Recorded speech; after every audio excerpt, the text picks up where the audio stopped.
تحولت كلمة وزير الميزانية السيد فوزي الأقجع بقبة البرلمان وهو يقدم الخطوط العريضة لملف الترشيح المغربي لتنظيم مونديال 2030 والذي كلفه به عاهل البلاد الملك محمد السادس إلى زلزال في الجزائر.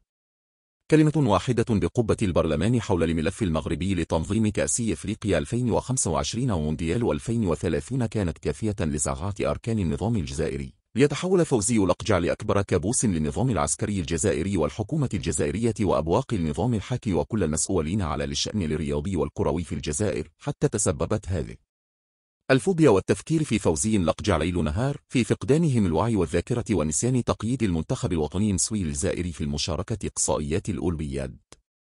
فبعدما تبين للنظام الجزائري أن منافسة المغرب في تنظيم التظاهرات الرياضية الدولية من سابع المستحيلات، كشف الإعلام الجزائري على أن السلطات هناك تدرس الانسحاب من التنافس على تنظيم كأس إفريقيا 2025 والتي يحظى فيها المغرب بحظوظ وافرة.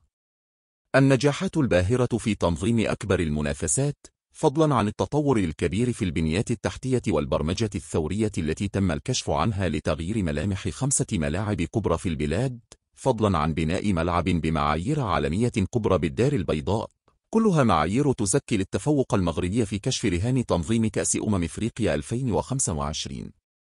هذا التفوق المغربي تحول لدى الجيران إلى فوبيا، كما تحول التدبير الناجح لفوزي الأقجع لكرة القدم الوطنية إلى فوبيا بدوره لدى المسؤولين الجزائريين الذين لا يمر يوم دون أن يجوب اسم فوزي الأقجع قنواتهم وبرامجهم الرياضية.